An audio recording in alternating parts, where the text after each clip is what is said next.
Thank you, Chairwoman.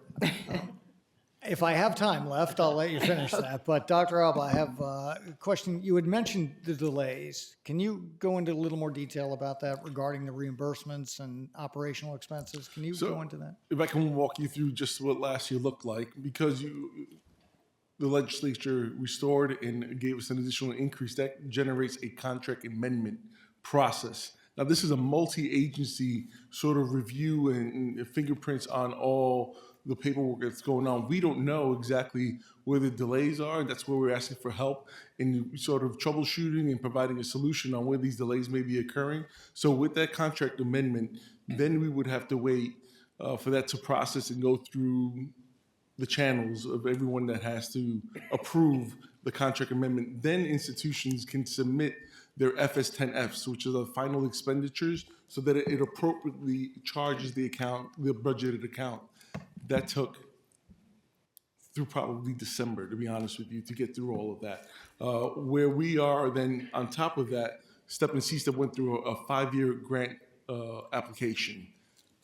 The process of executing those grants still is ongoing, and I can give you an example. So 37% of CSTEP grants that have gone through the FS10F, the previous year expenditures, 37% have received payment.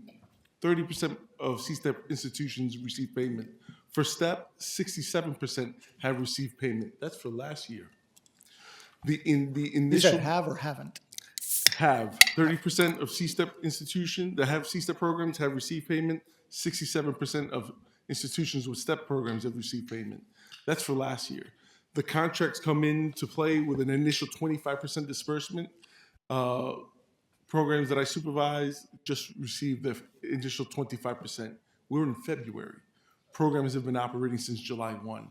So that really hampers the institution's ability to address, to have to support the staff with forward funding while they wait for that money to come in. It's really becoming an untenable situation for IHEs. Because that's operational funding. So you're trying to operate while waiting for the funding that was promised for operating. That's correct. Right, I got it. Okay, so we need to look into where those delays are and what we can do to either eliminate or speed them up. Greatly appreciated. And that's not only for STEP and CSTEP. This is for HEOP and LPP as well. Right. So these are the department's opportunity programs. Right.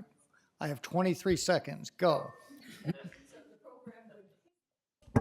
The loan program would be for New York State residents pursuing a graduate degree at an accredited college or university in New York.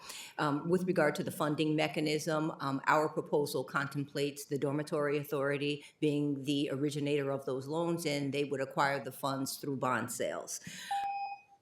Well, we got a little bit.